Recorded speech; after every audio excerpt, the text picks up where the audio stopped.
O que mais marcou você negativamente nesse governo que o Maduro teve aí durante esse período na Venezuela? Stanley, agora a última pergunta pra galera que vive no Brasil mesmo essa. Você acha que a política do Brasil hoje, ela caminha pro mesmo caminho que a Venezuela caminhou? Você acha que o Brasil tá cometendo os mesmos erros ou algo semelhante? Pessoal, tô aqui com o Stanley. Ele é da Venezuela, tá? Ele fugiu de lá alguns anos atrás, né? Por conta desse regime do Maduro. E eu vou fazer as perguntas pra ele. Então, pra galera te conhecer, Stanley, quem é você? Conta um pouco da sua história, como foi pra você sair de lá, vir pra cá e, enfim, dar um geral pra galera entender o contexto da sua vida e da sua vinda pro Brasil também. Bom, Matheus, obrigado pela oportunidade aqui. Galera, eu tenho 21 anos, eu vim pro Brasil quando eu tinha 15, no 2019. A gente teve que vir mais pela questão econômica do país, sabe? Porque não estava dando, às vezes, para a gente sustentar tudo aquilo que a gente mantinha, porque a gente tinha que manter aluguel de um local onde a gente trabalhava, tinha que manter comida em casa e as coisas não estavam batendo, porque o aluguel estourando no céu e a gente precisando mais coisas, comprar ferramenta também, não estava dando. Então, meu padrasto decidiu vir para cá, para o Brasil, e a gente veio junto. Então, eu vim junto a questão dos documentos aqui foi bem fácil, porque a maioria dos venezuelanos tem mais facilidade para isso, para entrar no país, do que outros países. E eu vim junto com eles. Foi meio que bem diferente para mim no começo, porque o Brasil, lá na região norte, é bem quente. Aqui onde eu moro não é tanto, lá é mais quente. Então teve esse choque. Além do choque cultural e também o choque de eu sair de um povo do interior da Venezuela e entrar numa cidade de porte mais ou menos médio aqui no Brasil, que é a capital de Roraima, Boa Vista. Então foi um choque muito grande para mim, porque tinha coisas que talvez não via tanto na Venezuela, tipo o mercado um pouquinho mais lotado do que da Venezuela, que na Venezuela talvez não estava tão lotado e não tinha tanta aquela variedade que a gente vê aqui nos mercados. Algumas frutas eram até mais bonitas, sabe? O cuidado das frutas aqui no Hortifruti é muito mais bonito, assim, era mais vistoso. Então isso foi um choque bem grande para mim. A questão da língua também foi meio que complicado no começo. Eu não falava nada português, eu vim assim, sabendo de nada. E eu demorei um pouco para entrar na escola. Eu não entrei de cara quando eu cheguei aqui, não entrei na escola.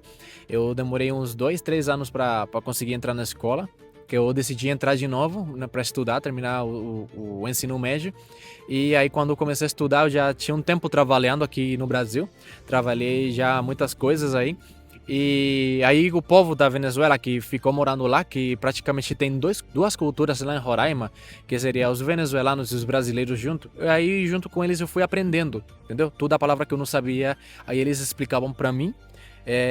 Tipo, eu tinha, irmão, como que fala isso? Como eu me expressaria melhor nisso? Aí eu fui aprendendo aos poucos, e tinha muito amigo brasileiro também. A igreja que eu ia também era português, então a gente tinha o culto em espanhol e o culto em português, e isso foi fazendo com que eu melhorasse meu português. Tanto que depois, quando eu entrei na escola, meu português já era bom.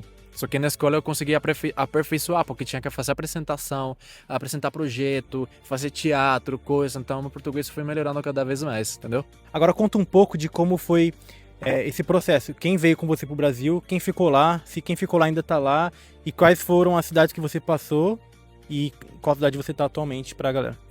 Quem que veio primeiro comigo na primeira vez que eu vim? Porque assim, quando eu vim em 2019. 2020 aconteceu a pandemia, que muitas pessoas já lembram disso. Aconteceu a pandemia, a gente teve que voltar, a gente ficou aqui uns 6 meses mais ou menos, e a gente depois teve que voltar, porque estava tudo fechado, a gente não achava alguma coisa para fazer, sabe? E estar encerrado daquele jeito era meio que agoniante pra gente, a gente não aguentou isso. E a gente queria sair, queria conhecer, queria fazer algumas coisas, e sempre encerrado, sempre lá, naquele status que tava tudo fechado, a gente não se dava bem com isso. A gente decidiu voltar. A gente voltou, ficou um ano na Venezuela. Daí eu voltei de novo. Eu voltei com minha mãe, meu padrasto e meu irmão. Aí a gente voltou, começou a fazer tudo do zero aqui. E aí as coisas foram dando bom.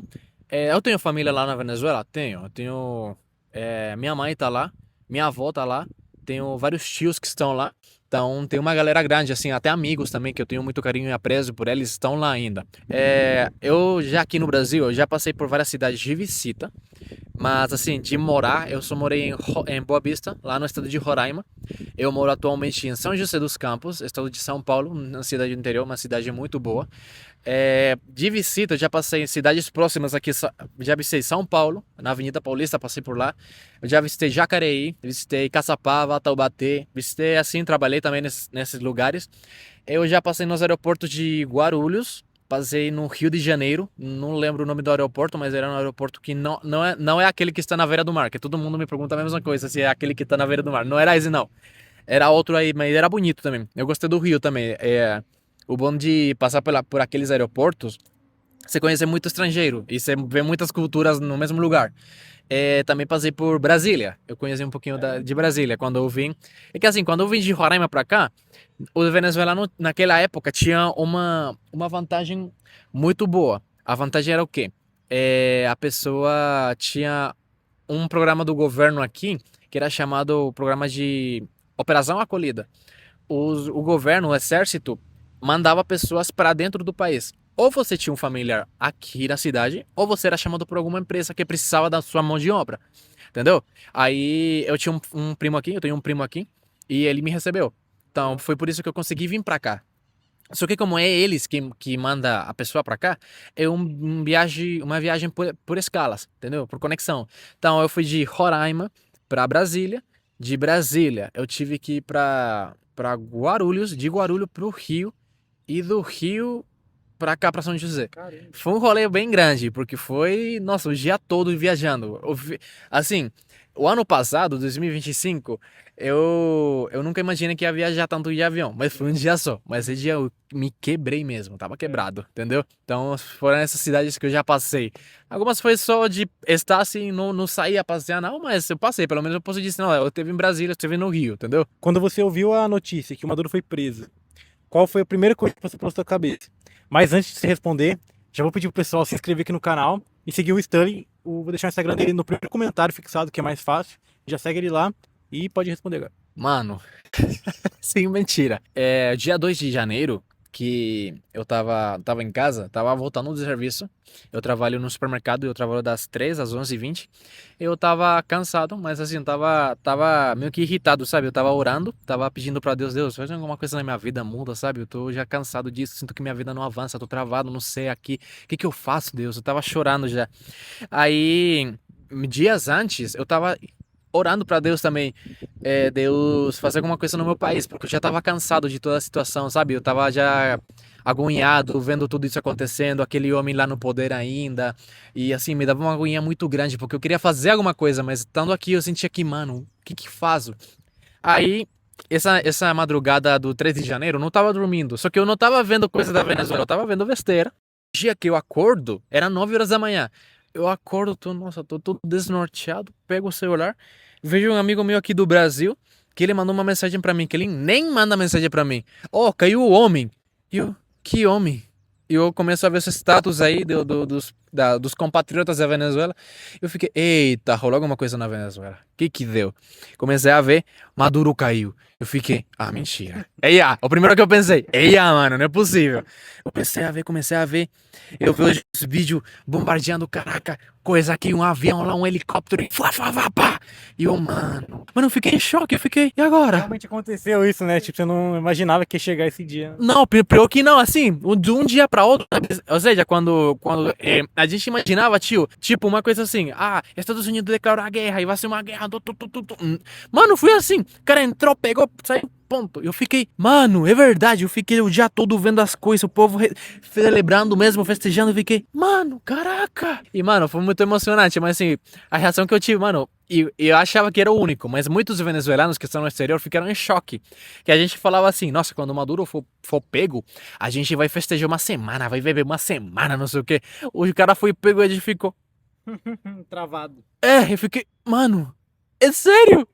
Tipo, ué? O que mais marcou você negativamente nesse governo que o Maduro teve aí durante esse período na Venezuela? O que mais me marcou negativamente, mano, na verdade eu posso dizer que não seria somente pra mim, não diretamente, mas indiretamente, sabe? Porque assim, o povo venezuelano, ele sofreu muito com a questão de censura e perseguição.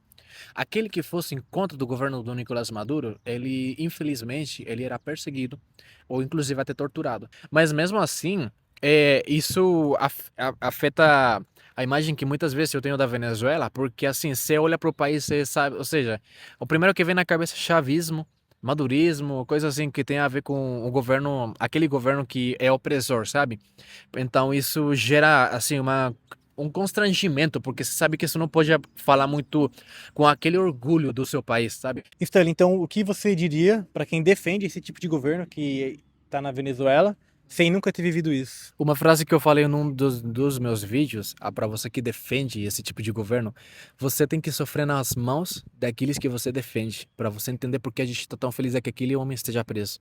Tem muitas pessoas que se importam muito com o petróleo da Venezuela, mas o petróleo da Venezuela, gente, estava sendo dado praticamente de graça pro Irã, pra Rússia, pra China, para países, mano, onde esse petróleo ia, mas a gente nunca viu retorno. Venezuela não só tem petróleo.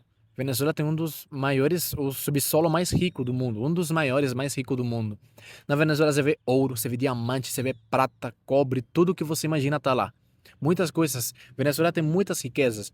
E não é só o petróleo, os minérios que você pode extrair de lá. Também tem agronomia, tem fazenda, tem coisas assim, tem para fazer cultivos. Venezuela é uma terra muito próspera para fazer muitas coisas. A Venezuela, em algum momento, ela exportou comida para outros países, entendeu? Ela tinha uma produtora que mandava para fora, entendeu? Ela chegou a ter multinacionais, porque a produção na minha terra era boa, entendeu? O governo veio, o governo do Chaves, começou a fazer uma coisa chamada expropriação. O que seria isso? Tudo aquilo que era empresa privada, agora é do governo. Depois não deu mais cuidado e quebrou, faliu. Quem defende esse governo, realmente eu acho que não viveu aquilo que esse governo faz. Porque aquele governo promete. Promete, faz 1000 promessas lá no céu. Ah, você vai comigo pra lá, vai ter picanha, vai ter muita coisa boa. Mas, gente, quando você vive aquilo, aquelas pessoas só se importam com o dinheiro, só se importam com aquilo que é benefício próprio. Stanley, agora a última pergunta para a galera que vive no Brasil mesmo essa. Você acha que a política do Brasil hoje, ela caminha para o mesmo caminho que a Venezuela caminhou? Você acha que o Brasil está cometendo os mesmos erros ou algo semelhante? Gente, o mensagem que eu dou pro Brasil mesmo é não faça a mesma coisa que a Venezuela fez naquela época. Inclusive, aqui, não sei se alguns vão lembrar, mas teve uma menina que é da Venezuela, eu conheci ela pessoalmente, ela era amiga minha da igreja, ela se chama Georgina Fuentes. Você pode procurar ela no Insta, ela faz conteúdo, ela é videomaker e ela faz conteúdo pro Brasil. Ela mora aqui há um tempo já e ela organizou um protesto aqui no Brasil para vocês não votarem no Lula, aquela vez que foi aquelas eleições onde o Lula ganhou. E ela contou um pouco da nossa situação da Venezuela, como foi que a gente ficou, entendeu? Aí o panorama que eu vejo, eu tenho medo de que o Brasil fique pior que a Venezuela, porque assim, se vai no mesmo caminho, infelizmente ela tá indo, entendeu? Eu vejo que assim, o Brasil tá como que seguindo os passos daquilo que a gente decidiu fazer no começo.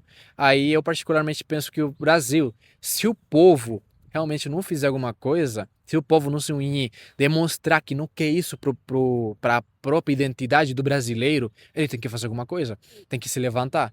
E eu sei que agora com algumas pessoas no poder vai ser um pouquinho mais perigoso e mais problemático isso, porque quando já tá no poder, eles já têm algum controle, entendeu? Mas assim, ainda dá tempo, gente. Ainda dá tempo de vocês demonstrarem quem realmente precisa governar o país, quem que precisa comandar o país, entendeu? Tem muitos candidatos bons aí que eu vejo que são pessoas que defendem a família tradicional, que defendem bons valores, bons princípios, que não vem com papinho furado de que eu vou oferecer tal coisa, não vou dar no final, que tem ideologias que não tem nada a ver, que não preserva a vida.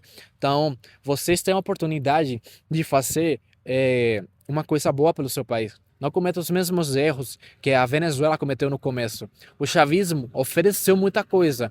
Vamos mudar, vamos melhorar, não sei o quê. No final, como eu falei, vai tirar tudo. E a identidade do meu país caiu no chão.